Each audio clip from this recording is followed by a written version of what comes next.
What defines a successful season for the Capitals? Next on this edition of Locked On Capitals. Your Locked On Capitals, your daily podcast on the Washington Capitals. Part of the Locked On Podcast Network. Your team every day.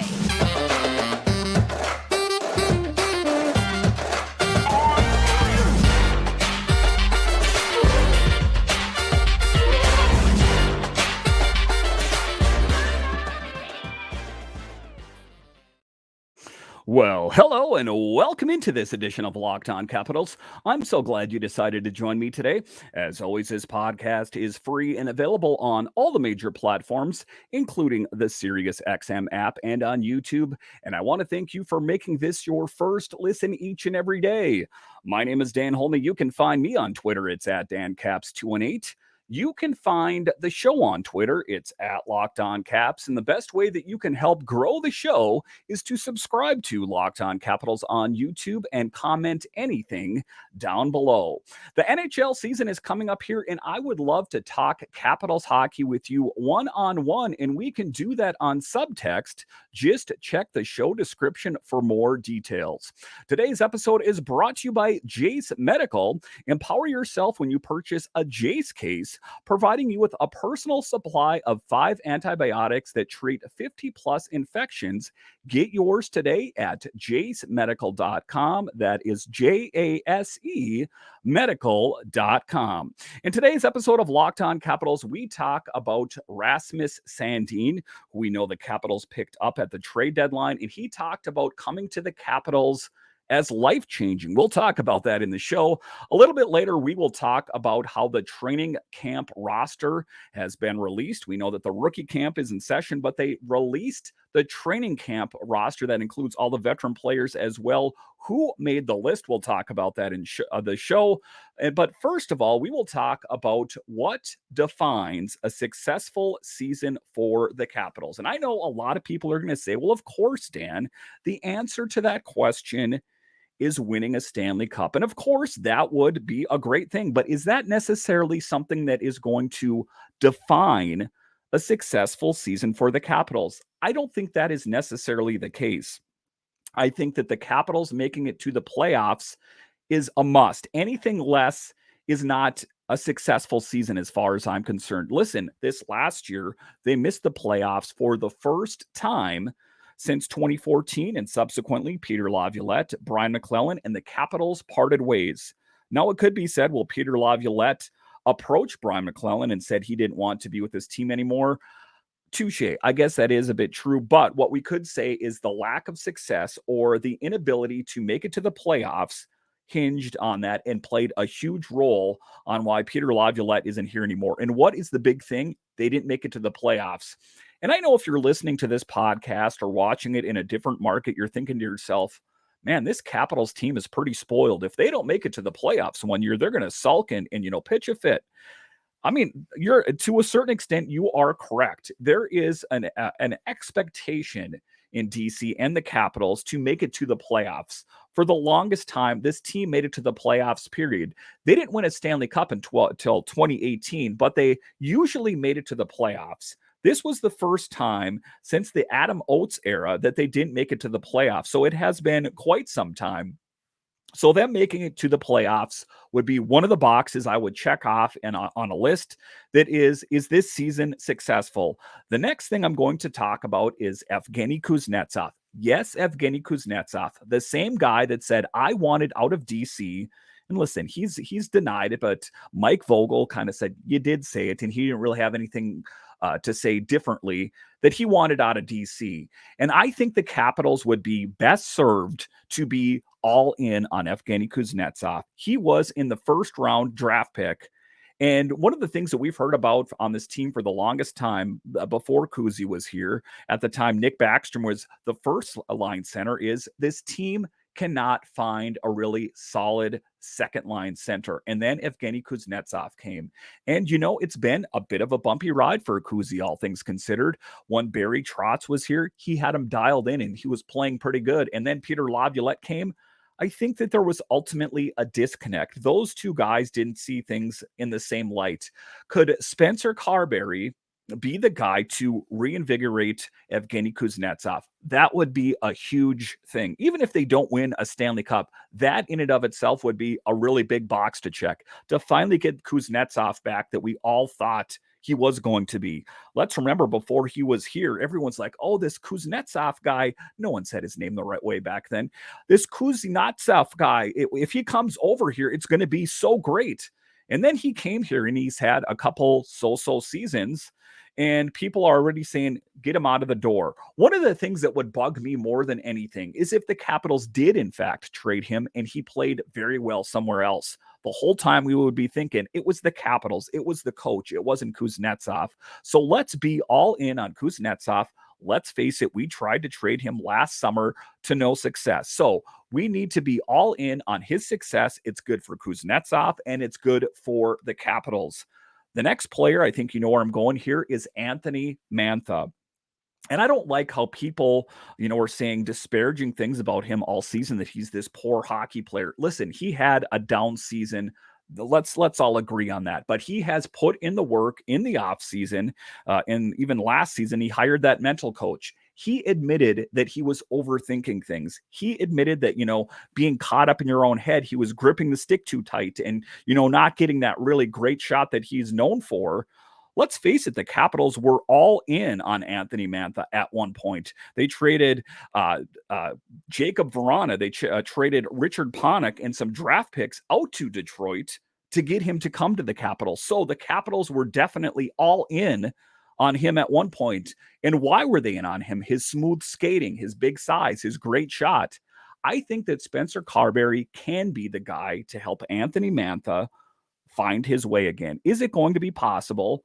I guess it remains to be seen. But if you take a look at Anthony Mantha, if he has a less than stellar season, or, let's just call it a successful season, it might not be that he doesn't have a future with the Capitals. He might not have a future in the NHL, period. And I know some people could say, he could go down to the AHL and work on his game. I think we're past that with Anthony Mantha. I think that in his head, he sees himself as an NHLer, and he would have a real hard time going down to the AHL.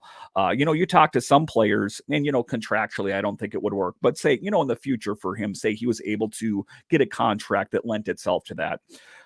Some of these players, they just, they've been playing pro hockey, NHL hockey for so long that them getting sent down to Hershey or whatever AHL affiliate would be too much of a blow to their ego that they would never find their way again. So pushing all the negativity aside, we need to be all in on Anthony Mantha. Because for what? He's under contract, and a good Anthony Mantha is going to be a great Capitals team. And that is beneficial to Mantha, who's not only, worrying about this year, he's worrying about coming years and his future in the NHL. And it's also good for the Capitals because that means a winning season and a winning product, right? So let's be all in on Anthony Mantha. That would be another box I would check. Another one, and this kind of ties in with success, even though, it doesn't really have to do with team success. It has more to do with the health and condition of Nick Backstrom. Can Nick Backstrom return to his former glory? Let's face it, he had that hip resurfacing procedure done. We all know why he had it done. If you're an everydayer, I talk about it all the time on here, because he couldn't play with his kids, because he had a hard time skating. He had to have it done. We know that. We're moving on. He's had the hip resurfacing procedure. Can we get a Nick Backstrom that is going to help this team in its bid to win games, to make it to the playoffs? Because they're paying him a boatload of money if he's not like a first line or second line center. If he ends up being a third line center, I'm going to go ahead and say that is not successful. I'm not going to say it's not a successful Capital season, but that is definitely not a successful thing for Backstrom and overall the Capitals, because financially they're paying him a lot of money to be a third line center. So that is one of the big things to look for. Another thing to check here is Spencer Carbery. Can he be the one to finally help bring along some of the youth that's on this team that we've heard about for years? McMichael, and some of them are newer, Iorio, and, down the road, Andrew Cristall. Not all these players are going to be ready this year, but could he bring along some of those players? Could at least be like a Connor McMichael? Could it be a Hendrix LaPierre at some point, a Beck Malenstein? something like that. Because one of the feathers in Spencer Carbery's hat is he has familiarity with the Capitals organization. He coached with the Stingrays, the Bears, the Capitals now. So he has that history. He's coached some of these players at lower levels. So that lends itself to thinking that he's going to have a rapport with some of those younger players. So a successful Spencer Carbery first season with the Capitals, that's a big check. That's a check plus, I guess you're going to say, or just a plus if you want to go back to school terms on it. That would be a big thing as well. Also, just and other than just that, a successful season. This is one of the biggest things for Alex Ovechkin as he continues his march and going after Wayne Gretzky. So, in that whole thing, a successful Alex Ovechkin is a successful Capitals team because he is the Russian machine that never breaks. And as Alex Ovechkin goes, so goes the Capitals. Oftentimes, when he is missing some time, they struggle a little bit because he is the heartbeat of the team. That is my real belief. So we need a healthy and engaged Alex Ovechkin. And not only that, we need him happy. And what's going to make Ovi happy is to continue to score more and more goals. I think he has it. He just turned 38 here on Sunday. Let's hope for continued success. And that, for me, is what defines a successful season. Making it to the playoffs, getting Kuzi and Mantha back, and Backstrom getting back to where he needs to be, and Alex Ovechkin and Spencer Carbery, doing the things that they need to do to make this Capitals team successful. It's not a one thing that fits all. If there was a one thing, and it's a bit out there, them winning a Stanley Cup, of course, that supersedes everything. But I choose to have a more realistic goal. Let's face it, this team is in transition. I'm not going to say a rebuild. I'm going to, just dub it a retool like everyone else. The big rebuild is going to happen 3 years from now when we're going to finally see Chris Dahl and Leonard and McMichael and all these guys that we've heard about, Suzdalev on this team. And it's going to be a totally different team. But for right now, this season, the 23-24 season, those are the things that are going to define a successful season for the Capitals. Can they do that? Time will tell. All right, so coming up here, we will talk about how the Capitals released their training camp roster, who's on there, and what is at stake. We'll talk about that coming up.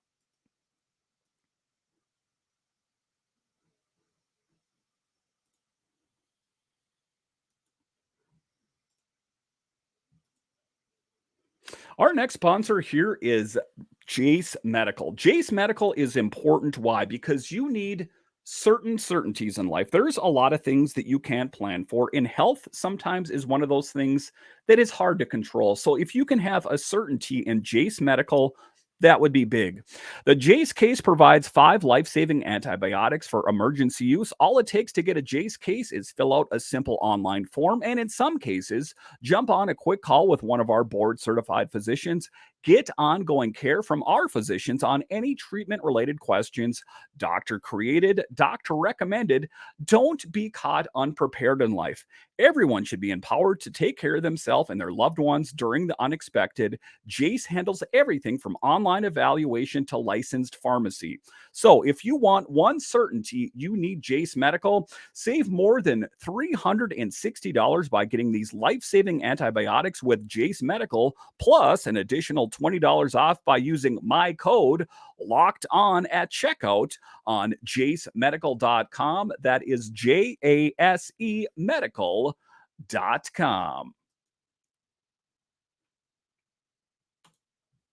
All right, welcome back into this edition of Locked On Capitals, part of the Locked On Podcast Network, your team every day. Make sure and subscribe or follow Locked On Capitals wherever you find your podcasts and on YouTube. Training camp is right around the corner, and I've got you guys covered. So subscribe or follow Locked On Capitals today. So the training camp roster for the Capitals was released, and it is lengthy. I would say go over to WashingtonCaps.com and look at it. It's pretty much who you would expect it to be, but I don't want to waste this segment just rattling off a bunch of names. But suffice it to say, there is a lot at stake for the Capitals as we take a look at some players that are vying for bigger jobs. There's going to be players that are fighting for jobs. And so it's going to be interesting to see how this all unfolds. Like I talked about in the first segment, there are some storylines to follow. Backstrom, Kuznetsov, and Anthony Mantha. the Capitals organization is going to be keeping a close eye on those players. If we remember, Brian McClellan was a little bit non-committal on Nick Backstrom at the end of last season. Kind of has changed his tune a little bit more now that he said, he's progressing in the right direction. If we take a look at what Nick Backstrom has done, he's done all the right things. He's been working out in the off season. He's actually been playing hockey over in Sweden, so he's kept sharp.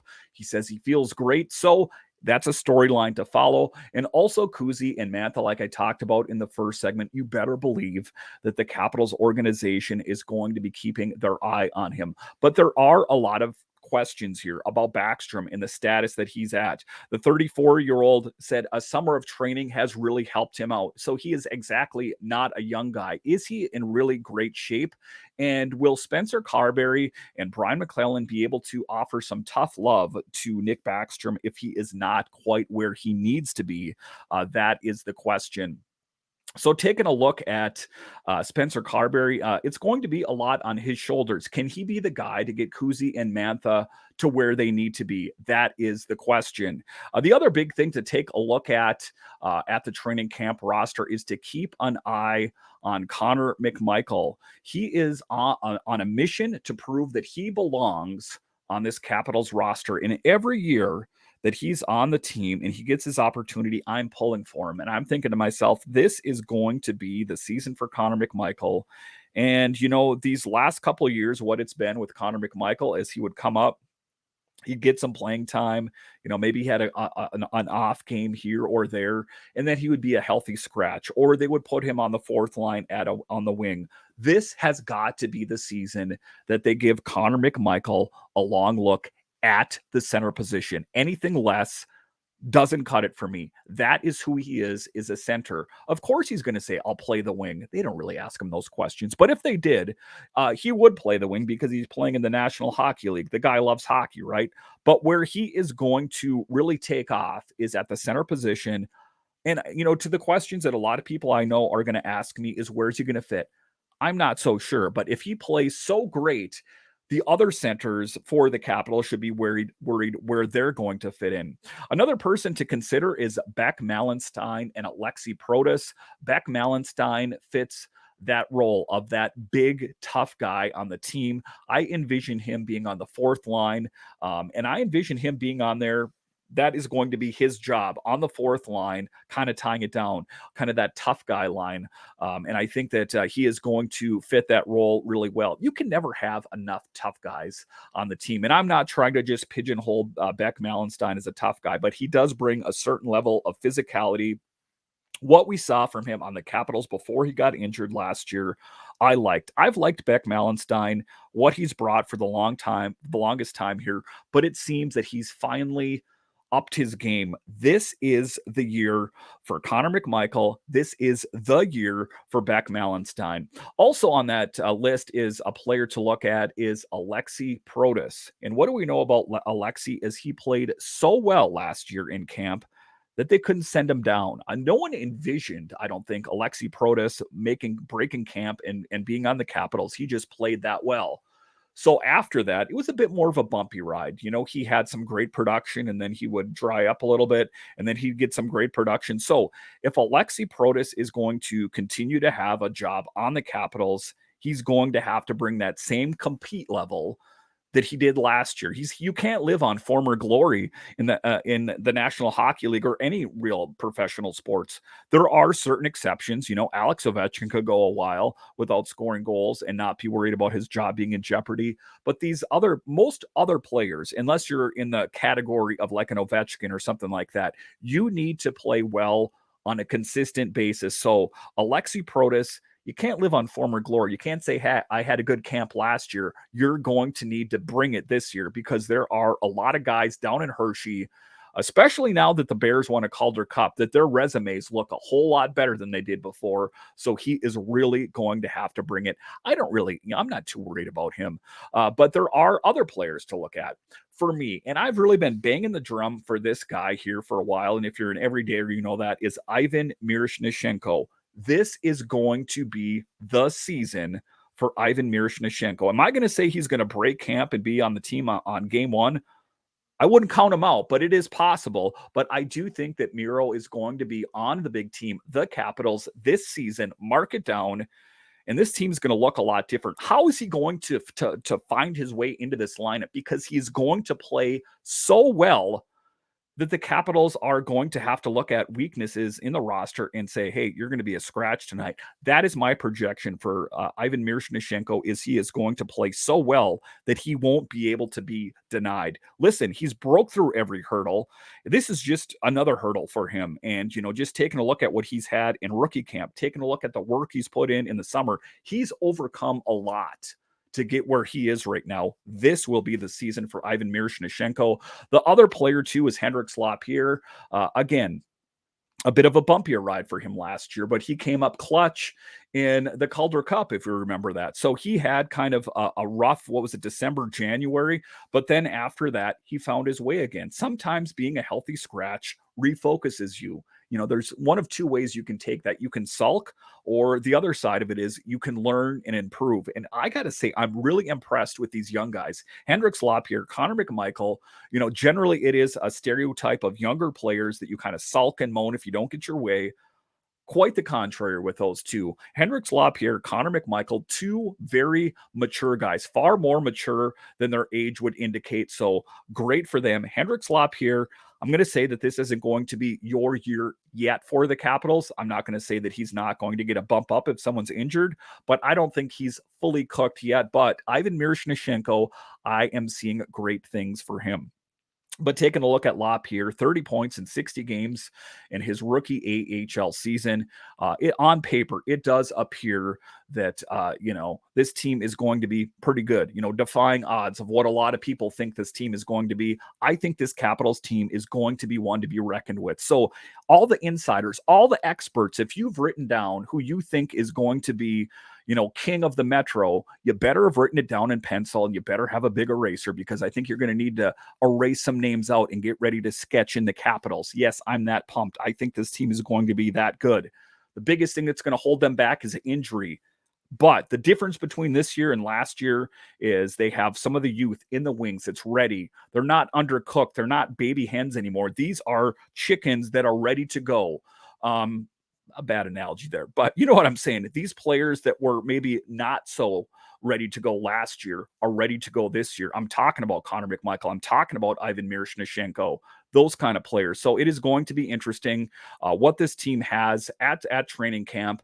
This is going to be a great season for the Capitals. Mark it down. They just need to stay healthy, and that's kind of out of their control. All right, so coming up here, we will talk about how Rasmus Sandin said coming to the Capitals in a lot of ways was life-changing. What did he mean by that?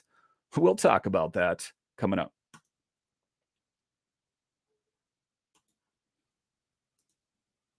Snap into action this NFL season with FanDuel, America's #1 sportsbook. Right now, new customers get $200 in bonus bets guaranteed when you place a $5 bet. That's $200 in bonus bets, win or lose.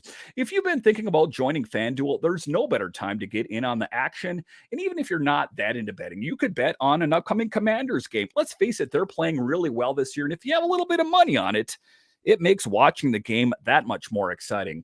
The app is so easy to use. There's a wide range of betting options, including spreads, player props, over-unders, and more. So visit FanDuel.com/locked-on and kick off the NFL season. That's FanDuel.com/locked-on. FanDuel, official partner of the NFL. All right, welcome back into this edition of Locked On Capitals, part of the Locked On Podcast Network, your team every day. So one of the biggest moves that I can remember in quite some time was Rasmus Sandin at the trade deadline. And what do we remember about the trade deadline not too long ago is that the Capitals were sellers for the first time in quite some time. We know who they sent out there. We know they sent Garnet Hathaway and Dmitry Orlov out to Boston. We got Craig Smith. We got some draft picks. And what did we do with the first round pick in Erik Gustafsson? We sent that Toronto to get Rasmus Sandin, who is being revered as the number two defensemen in the Capitals organization. John Carlson, of course, is number one, but Rasmus Sandin is a young guy, and he is going to be the face of the Capitals blue line in the future. It is exciting to think about it, but he was talking about the moment that he was dealt out to the Capitals. Kyle Dubas kind of pulled him aside back when he was still in charge in Toronto and told him he had been traded to the Capitals. He said, it came as a shock. I was training in Seattle and had packed for a 10-day road trip to Edmonton, Calgary, Vancouver, and Seattle. West Coast trip has got to be a lot of fun. I would love to do that. And after the first game on the road, they called me late. The coach said our media guy wanted to meet me. I got off and he said, Kyle wants to see you. And then I understood, but it was definitely a shock. Sandin told NHL.com. And the thing of it is change is difficult. The Toronto Maple Leafs are considered one of the best teams in the NHL. Even though they don't win Stanley Cups on a regular basis, it is still revered as one of the best teams. So it was difficult. And of course, change is difficult. He says, yes, of course. I was glad I didn't have a wife and kids or anything, having to move them and put the kids in new schools and things like that. It was definitely shocking, but it was also a lot of fun. Like I said, I had a lot of fun in Washington after I got there. So yes, I can't wait until I get to play there a full season. And one of the things that I had heard on the Jeff Merrick and Elliot Friedman show, the 32 Thoughts podcast, is he is a very social guy, that he can enter into a room and make friends with people almost right away, just really personable.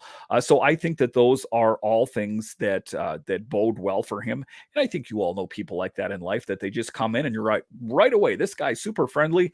That is the kind of guy that Rasmus Sandin is. He fit in right away with the Capitals, even though he did have a bit of issues when he first came here. The Capitals were playing in Anaheim, and he had immigration issues, so he was not able to help out the Capitals right away. But what the snippet that we did see from him, I'm excited. He brings it. There were a couple gaffes in his defense, but all things considered, I think that he did a really good job. And one of the things he did is he gained the trust of Peter Laviolette, and he even spent a little bit of time on the power play with Alex Ovechkin. It's got to be a pretty big thing. And don't get me wrong, there are some marquee names on the Toronto Maple Leafs. However, playing with Ovi, who I'm going to call the great one, the great eight, that is, yes, it was different. I mean, I got a good opportunity from the coaches, and the teammates took good care of me. I really enjoyed it. It was a lot of fun. I wasn't there very long, but I really enjoyed it. And I'm looking forward to a hopefully long time there now. So life-changing in the regard that he went from Toronto to Washington, and it wasn't like, a downgrade, I would say. In anything, it's an upgrade. The Capitals have won a Stanley Cup more recently than the Toronto Maple Leafs. It's not like he got traded to the Coyotes. I'm sorry if you're a Coyotes fan listening to this, but in any event, he did pretty good for the Capitals. He played in 19 games, scoring 3 goals and recording 12 assists for 15 points. Before that, he recorded 16 assists and 20 points overall in 52 games with the Maple Leafs. But he is going to be the guy for the Capitals on the blue line. I know there was a bit of a health scare, an injury scare earlier in the summer, but it seems like everything checked out.